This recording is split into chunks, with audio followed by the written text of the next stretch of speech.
페이지, 신약성경 329페이지, 데살로니가전서 1장 1절에서 10절까지 말씀입니다. 다 찾으신 줄 알고 우리 한 절씩 교독하겠습니다. 데살로니가전서 1장 1절에서 10절까지. 바울과 실로아와 디모데는 하나님 아버지와 주 예수 그리스도 안에 있는 데살로니가인의 교회에 편지하노니 은혜와 평강이 너희에게 있을지어다. 우리가 너희 모두로 말미암아 항상 하나님께 감사하며 기도할 때에 너희를 기억함은 너희의 믿음의 역사와 사랑의 수고와 우리 주 예수 그리스도에 대한 소망의 인내를 우리의 하나님 아버지 앞에서 끊임없이 기억함이라. 하나님의 사랑하심을 받은 형제들아 너희를 택하심을 아노라. 이는 우리 복음이 너희에게로 말미암아 이런 것이 아니라 또한 능력과 성령과 큰 확신으로 된 것임이라. 우리가 너희 가운데서 너희를 위하여 어떤 사람이 된 것은 너희가 아는 바와 같으니라. 또 너희는 많은 환난 가운데서 성령의 기쁨으로 말씀을 받아 우리와 주를 본받은 자가 되었으니 그러므로 너희가 마게도니아와 아가야에 있는 모든 믿는 자의 본이 되었느니라.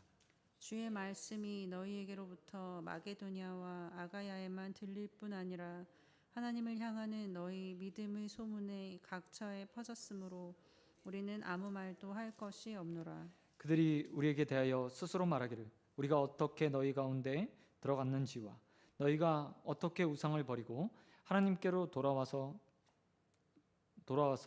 살아계시고 참되신 하나님을 섬겼는지와 또 죽은 자들 가운데서 다시 살리신 그의 아들이 하늘로부터 강림하실 것을 너희가 어떻게 기다리는지를 말하니 이는 장래의 노하심에서 우리를 건지시는 예수시니라. 아멘. 아멘.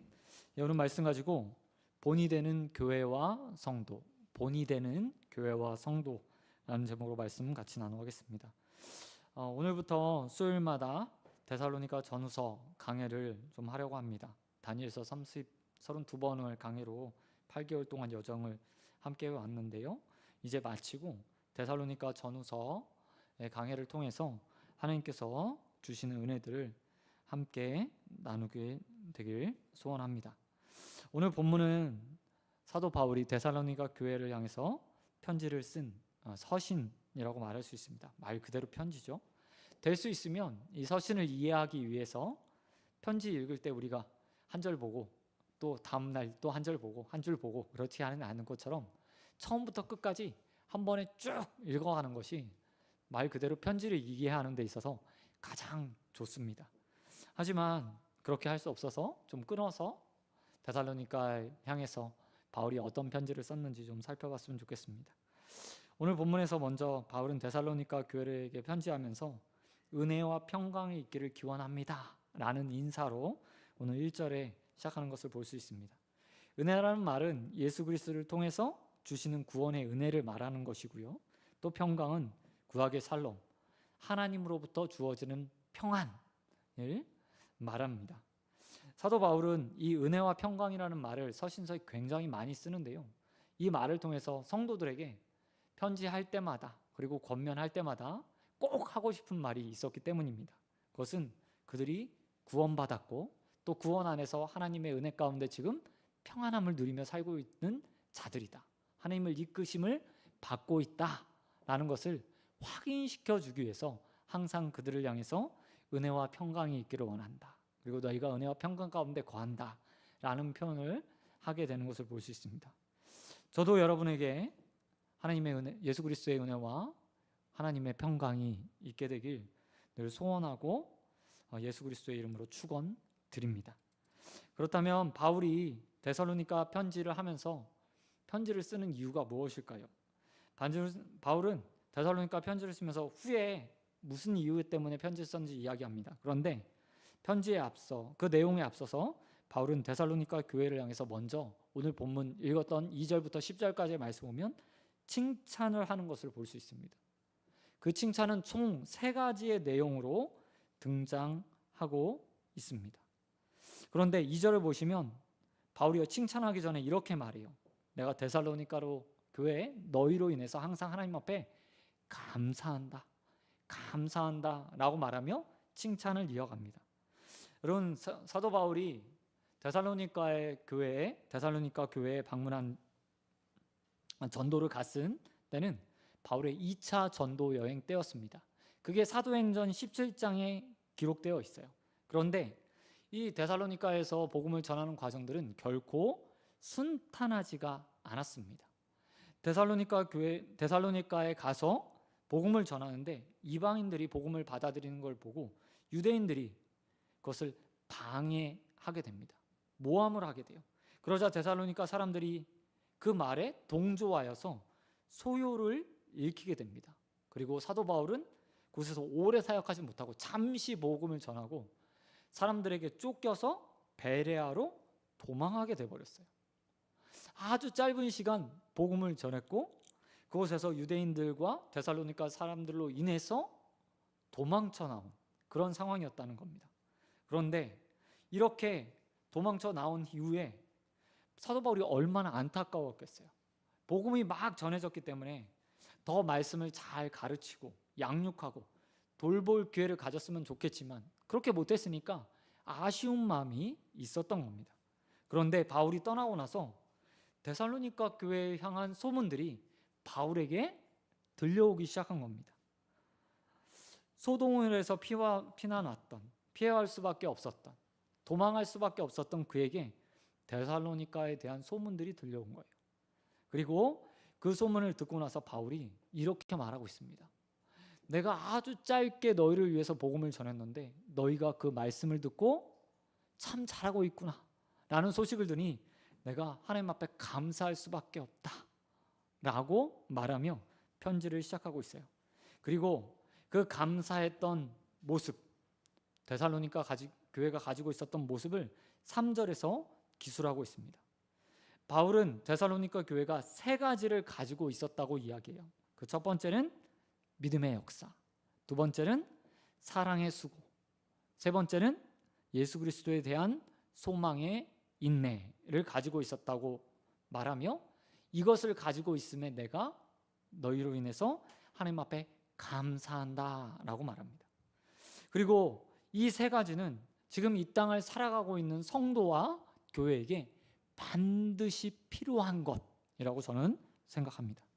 그 첫 번째로 사도 바울이 데살로니가 교회를 향해서 말했던 믿음의 역사라는 말이 있습니다. 근데 믿음의 역사라는 말이요, 역사라는 단어는 헬라어로 보면 어떤 행위들을 하다라는 뜻이 그 안에 담겨 있습니다. 다시 말해서 성도들이 말씀을 듣고 믿고 그 믿음을 가지고 삶에 적용하고 행동하는 데까지 나아갔다는 거예요. 근데 한번 생각해 보십시오. 앞에 말했듯이 사도 바울이 복음을 전하다가 쫓겨나게 됐어요. 소요를 일으켰다고 다른 복음으로, 이상한 복음, 일종의 말하면 전혀 듣지 못했던 다른 가르침으로 인해서 사람들이 소요가 일어나서요 사도 바울을 쫓아낸 거예요. 그런데 그 말을 들었던 성도 일부가 남아서 사도 바울의 가르침을 그대로 따라 사는 거예요. 그 모습을 보면서 데살로니가 많은 사람들이 어떻게 생각했습니까? 사도 바울을 보듯 생각했겠죠. 평소에 나와 같이 데살로니가 사람처럼 생활하던 자들이 그 생활 방식이나 패턴들을 다 버리고 전혀 다른 방식으로 살아가기 시작한 거예요. 믿음이라고 말하는 성경의 가르침에 따라서 삶을 변화시켜 가고 있는 거죠. 그러면 사람들이요 분명 이상하게 쳐다봤을 거예요. 그리고 사도 바울처럼 생각하며 그들을 향해서 아마 박해를 했을지도 몰라요. 그런데 그런 와중에서도 그들이 아주 짧은 말씀을 들었지만 그 가운데 들은 말씀을 따라 자신의 삶을 변화시켜 갔다 라고 사도 바울이 이야기하고 있어요. 그 구체적인 변화에 대해서 9절에 대해서 표현하고 있습니다. 본문 9절 말씀 보시기 바랍니다. 9절에 보면 이렇게 말해요. 그들이 우리에게 대하여 스스로 말하기를 너희에 대한 소식을 우리에게 알려주고 있다. 우리가 어떻게 너희들 가운데 들어갔는지와 바울이 어떤 일을 했는지를 알려주고 있고 또한 너희가, 우리의 복음을 들었던 너희가 우상을 버리고 하나님께로 돌아와서 살아계시고 참되신 하나님을 섬기는 자가 되었다라고 말하고 있다는 거죠. 여러분, 이 말 보면 한마디로 요약하면 이거예요. 우상을 버리고 하나님을 섬겼다. 우상을 버리고 하나님을 섬겼다. 그런데 이 표현이요, 당시에는 얼마나 파격적인 표현인지 몰라요. 왜냐하면 지금처럼 우리가 불교를 갖거나 기독교를 갖거나 아니면 마호메트 이슬람교를 갖거나 하는 것처럼 종교를 선택하는 그런 시대가 아니었어요. 그리고 마음껏 바꿀 수 있는 시대도 아니었어요. 그냥 종교는요, 하나의 삶이에요. 삶의 일부도 아니고 삶이랑 그냥 딱 맞닿아 있어요. 지역의 사람들은 하나의 신을 섬기며 그 신을 통해서 똘똘 뭉쳐서 자신의 마을과 도시들을 지켜가는 게 일반적인 모습이었어요. 그런데 데살로니가도 자신이 가지고 있던 신들이 있지 않겠습니까? 오랫동안 그 신을 섬겨왔었고, 그리고 그렇게 섬기는 사람들이 모여서 함께 신앙을 고백하고 함께 마음을 이루며 살았어요. 근데 어느 날 복음을 듣는 사람들이 그 신을 버려버리는 거예요. 그리고 하나님을 섬기겠다고 이야기하는 거예요. 이주를 와서 유대인처럼 살아가던 자들이 아니라 데살로니가인들이 그렇게 하는 것을 보면서 과연 데살로니가 사람들이 그 사람들을 받아들일 수 있었을까요? 전혀 아닐 겁니다. 왜냐하면 이 땅의 조선시대 기독교가 처음 들어왔을 때 사람들이 어떻게 하죠? 유교가 아닌 다른 종교를 섬기는 카톨릭이나 아니면 기독교를 섬기는 사람을 보면서요, 박해하고 죽여요. 왜요? 종교가 달라졌거든요. 삶을 여태까지 지켜왔던 자신들의 삶을 버리고 새로운 것을 선택한 것에 사람들이요, 극도로 싫어했어요. 그런데 데살로니가 사람들이 어떻게 했다고요? 우상을 버리고, 우리의 표현으로는 우상이지만 정확히 말하면 그들이 이전에 섬기던 신을 버리고 참된 하나님을 섬기며 삶을 바꿔갔다 라고 말하고 있다는 거죠. 여러분, 이처럼 하나님을 믿는 것, 믿음을 갖는다는 것은 이런 행위들이 반드시 나타나야 돼요. 말씀을 받는다는 것은, 그 말씀을 통해서 하나님께서 우리에게 요구하신 것, 믿음을 갖는다는 것은 그 가운데 그것들을 따라가며 기존의 삶들을 바꾸어 가는 것, 변화시켜 가는 것, 어떤 행위들을 통해서 내 믿음이, 내가 믿고 있는 것이, 들었던 것이 삶으로 나타나는 것이라고 말하고 있다는 거죠. 저와 여러분의 삶에도 이와 같은 변화들이 있게 되길 주님의 이름으로 축원드립니다. 그런가 하면 두 번째로 사도 바울이 감사했던 것은, 데살로니가 교회를 보면서 감사했던 것은 그들에게 사랑의 수고가 있었다는 겁니다. 사랑의 수고요. 그런데 이 수고라는 단어요, 헬라어로 코프라는 단어인데요, 이 단어가 좀 특별해요. 그 뜻이 이렇습니다. 고통스러운 일, 고달픈 일, 수고, 말 그대로 힘써 해야 되는 것, 고달픈 일이라는 거예요. 우리 말과 비슷하게 사랑이 수고스럽대요. 고달프대요. 고통스러운 일이래요. 왜 이렇게 말하죠? 그것은 우리가 잘 알고 있듯이 사랑에는 시간적, 물질적, 때로는 정신적 노동, 대가 치름이 수반되기 때문이에요. 특별히 사도 바울이 데살로니가 교회 안에 있으면서 사랑의 수고가 있었다고 말하는데, 그들의 삶이 이와 같은 모습으로 나타나고 드러나고 있는 모습이요, 8절에 기록되어 있어요. 8절을 한번 보시기 바랍니다. 그들은 이렇게 말해요. 주의 말씀이 너희 가운데 마게도니아와 아가야까지 들렸을 뿐만 아니라 하나님을 향한 너희의 믿음의 소문이 각처에 퍼졌다. 우리는 아무 말도 할 것이 없노라 라고 말하면서 그들의 수고가 그들의 사랑하는 모습이 얼마나 잘 표현됐는지, 모든 사람들이 보기에도 잘 드러났는지에 대해서 이야기하고 있다는 거죠.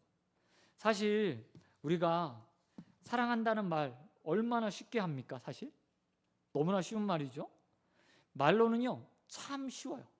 이 세상에 사랑합니다 라고 말하는 것만큼 쉬운 말도 사실 없어요. 하지만 진정한 사랑에는 대가 지불이 필요하죠. 그런데 데살로니가 교회의 모습들이 그렇게 모든 사람들에게 비춰질 것만큼 잘 드러났다는 거예요. 믿음의 역사든 사랑의 수고든 모든 사람이 봐도 야, 저 사람 누군가를 정말 사랑하는구나, 사랑하는 데 있어서 헌신하는구나, 야, 어떻게 저런 사람들을 사랑할 수 있지? 라고 말할 만큼 분명하게 드러났다는 거죠. 이 말은 데살로니가 교회의 행위, 특별히 사랑의 수고라는 것이 단회적이거나 가식적이거나 말뿐이 아니었음을 분명하게 보여주고 있다는 겁니다. 저는 이 모습을 보면서요, 우리 교회도 이런 교회가 됐으면 좋겠다, 이런 교회가 됐으면 좋겠다라는 생각을 해보게 됐어요. 지금은 숫자가 적으니까 살피고 돌보고 뭐 웬만하면 참고 넘어가고 인내하고 섬겨줄 수 있잖아요. 하지만 앞으로 어떻게 될지 모르겠지만 주님께서 더 많은 영혼을 보내주시면 정말 다양한 사람들이 들어올 거예요. 그러면 그만큼 다양한 사람의 수만큼 사랑의 수고도요 더 필요해요. 각자에 맞게 사랑해 줘야 되잖아요. 한 사람 한 사람께 맞게 그들이 원하는 필요들을 채워주는 수고가 필요한 거죠. 그런데 그런 모습들이 우리 안에 있었으면 좋겠다라는 생각을 해보게 돼요. 데살로니가 교회처럼 형제 사랑하는 모습이, 예수님의 가르침을 따라서 내 이웃을 내 몸과 같이 사랑하는 모습들이 우리 안에 넘쳐나서 사랑의 수고가 언제나 흘러넘치는 교회가 될 수 있도록 여러분 기도해 주시고 함께 헌신해 주시길 우리 주님 예수 그리스도의 이름으로 축원드립니다. 그런 건 마지막으로 세 번째로 데살로니가 교회를 보면서 사도 바울이 감사했던 것은 그들에게 예수 그리스도에 대한 소망의 인내가 있었기 때문이라고 이야기하고 있습니다. 예수 그리스도에 대한 소망의 인내가 무엇이냐면 바로 10절에 기록되어 있어요. 10절에 보면 이렇게 말해요. 또 죽은 자들 가운데서 다시 살아나신 그의 아들이 하늘로부터 뭐 하실 때요? 강림하실 것을 너희가 어떻게 기다리는지 말하노니 라고 말하면서 재림의 소망을 가지고 그들이 살아가고 있다 라고 말하고 있다는 거예요. 그들에게 분명 구원의 확신이 있었습니다. 또한 가지 그들에게 확신이 있었어요. 그게 뭐냐면 주님께서 다시 이 땅에 강림하실 거야, 내려오실 거야, 재림하실 거야. 이것을 믿고 살았다는 거예요. 근데 이 믿음이 왜 중요하냐면 그들의 이 믿음이 자신의 신앙을 지킬 수 있는 열쇠가 되었기 때문이에요. 소망이 열쇠가 되었다는 겁니다. 여러분, 데살로니가 교회의 현실에 대해서 6절에서 사도 바울은 이렇게 말하고 있습니다. 또 너희는 많은 환난 가운데서 라고 말하고 있어요. 바울이 떠난 다음에 환난이 그친 게 아니었습니다. 복음 전하는 자가 떠났으니 이제 더 이상 핍박하지 않아도 되겠지라고 한 게 아니라 믿는 그 복음을 받아들이고 믿는 자들을 향해서 데살로니가 사람들이 또한 유대인들이 끊임없이 지속적으로 박해를 했다는 거예요. 그리고 그들의 환난은 현재 진행형으로 표현되고 있어요. 계속해서 이루어지고 있는 거예요. 그런데 이 환난 가운데서 그들이 믿음의 역사, 믿음을 계속해서 지키며 하나님 말씀을 행하고 사랑의 수고를 멈추지 않았어요. 그럴 수 있었던 이유는 예수께서 다시 오실 것이다. 예수께서 우리를 구원해 주신 그 주님께서 다시 오실 거라는 소망을 가지고 인내하는 삶을 살았기 때문입니다. 그리고 이 모습은 지금 이 시대를 살아가는 우리에게도 필요한 모습이. 여러분, 예수를 믿고 나서 늘 우리가, 제가 자주 말씀드리지만, 삶이 내 뜻대로 되지 않잖아요. 기도하는 대로 되지 않잖아요. 어려움도 있고 환난도 있고요. 예수를 믿을 때나 안 믿을 때나 크게 많이 달라지는 건 없어요. 그럼에도 불구하고 우리가 신앙을 가지는 이유는 하나님 나라에 대한 소망을 가졌기 때문이에요. 하나님 나라에 대한 소망이요. 재림주께서 다시 오실 때, 예수 그리스도께서 이 땅에 우리의 왕으로 다시 오실 때, 우리가 그곳에서 하나님과 함께, 성삼위 하나님과 영원히 함께하며 왕노릇하며 이 땅에서 함께 살 것을 믿고 있기 때문이죠. 그렇기 때문에 이 삶에 환난이 있던, 어려움이 있던, 고통이 있던, 때로는 부하던 가난하던 상관없이 소망을 잃지 않고 우리가 살 수 있는 것. 사랑하는 우리 소원교회 성도 여러분, 그리스도에 대한 온전한 소망을 갖게 되길 주님의 이름으로 축원드립니다. 이 땅에서의 삶이 아니라 데살로니가 교회가 믿었던 것처럼 하늘로부터 주님께서 다시 강림하셔서 우리의 왕으로 자정하시고 우리를 다스려 하나님 나라 가운데 우리가 영원히 살 것을 소망하며 믿음의 인내의 경주를 달려가게 되길 우리 주님 예수 그리스도의 이름으로 축원드립니다. 아멘. 그런가 하면 마지막으로 오늘 본문을 통해서 우리가 도전을 받아야 될 것이 있습니다. 저는 데살로니가 전서 이 서문을 보면서 데살로니가 교회를 향한 편지의 이 칭찬을 보면서 항상 도전받는 구절이 있습니다. 그 구절이요, 바로 본문 6절과 7절입니다. 특별히 그 중에서도 한 단어가 제게 도전이 됩니다. 그 단어가 바로요, 본이라는 단어예요. 본이요. 이 단어를 NIV 영어 성경에서는 6절에서는 너희가 어떤 사람이 된 것을 너희에게 이른 바 같이 되었다라고 말하는 이 본, 6절에서 본이라는 단어를요, 어떻게 사용하고 있냐면 영어로 imitation, 모방, 따라했다 라는 단어로 사용해요. 그리고 7절에 본이라는 단어는 모델이라는 단어를 사용하고 있어요.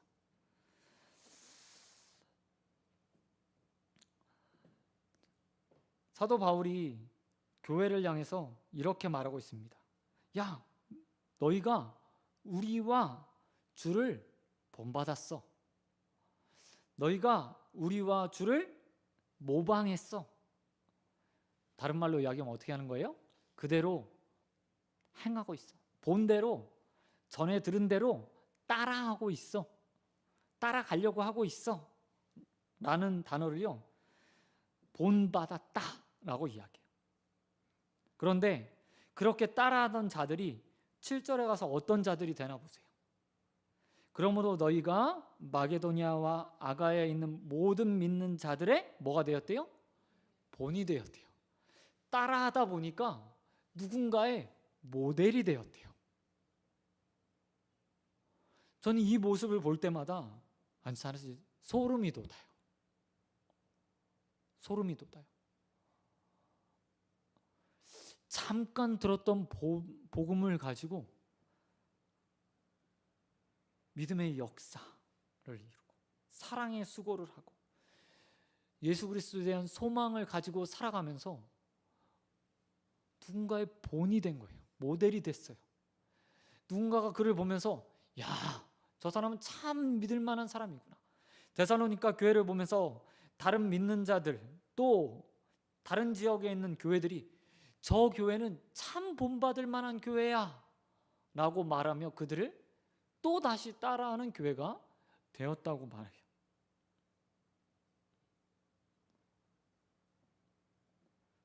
더욱이 하나에 더 좀 도전을 받는 것이 있다면요, 바로 사도 바울이 말한 6절이에요. 사도 바울이 감히 이렇게 말합니다. 성령의 기쁨으로 환난 가운데, 데살로니가 교회가 환난 가운데 성령의 기쁨으로 말씀을 받아 우리와 주를 본받은 자가 되었다. 이게 한번 보세요. 데살로니가 교회가 누구를 본받았어요? 우리와 주님. 사실 겸손한 사람이라면 어떻게 써야 돼요? 제가 보기엔 말씀을 받아 주님을 본받는 자가 되었다 라고 이야기해야 될 것 같은데, 그렇게 얘기 안 해요, 사도 바울이. 우리 바울과 실로아느와 디모데 복음을 전했던 우리를 너희가 본받았다. 예수도 본받았는데 우리도 본받았다라고 이야기해요. 이게 저는요, 그냥 교만한 마음이 아니라고 생각해요. 사도 바울의 삶이, 또 복음 전했던 또 실로아느와 디모데의 삶이 어땠는지 스스로 증명해 주는 단어라고 생각해요. 사실 여러분, 이 강단에 서서 만약 제가 난 이만한 믿음을 가진 사람이야 라고 만약 이야기했다면, 대부분의 많은 사람들은 어쩌면 저 목사님 굉장히 교만한데 라고 이야기했을 거예요.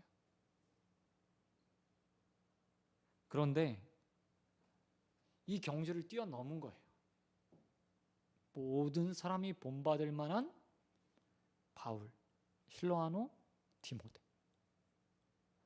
그래서 감히 사도 바울이 우리를 본받았다 라는 말도 주님을 본받았다는 말 앞에 사용하면서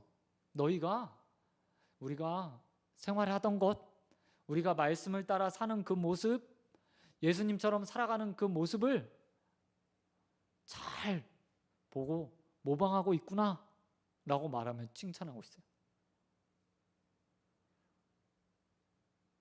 저는 말씀을 듣는 저와 여러분이 이만한 영적인 자신감을 가질 수 있는 자들이 되었으면 좋겠어요. 그러기 위해서 어떻게 해야 돼요? 정말 예수를 철저하게 본받는 자가 돼야 돼요. 내가 내 신앙을 보면서 흠이 없어야 돼요. 정말 예수를 따를 만큼 따르는 데 있어서 어떤 1.1에게 하자도 있어서는 안 되는 거예요. 저는 이게 너무나 도전되더라고요. 사실 우리는 이 땅에 살아가면서 성화의 단계를 가고 있습니다. 예수 그리스도를 닮아가고 있죠.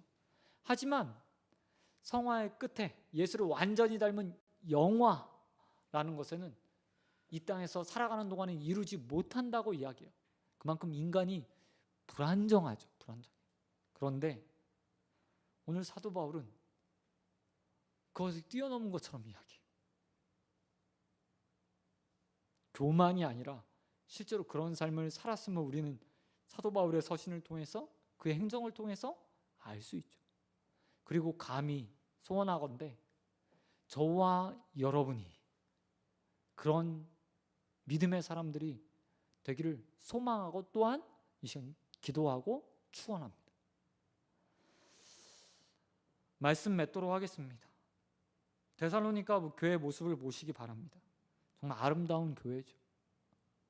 믿는 대로 행하는 교회, 믿는 대로 일하는 교회, 사랑의 수고를 아끼지 않는 교회, 고단하더라도 그것을 멈추지 않는 교회, 또한 소망을 가지고 환난과 고난이 있음에도 불구하고 꾹 참고 믿음을 지킨 교회, 그런 교회가 되었대요.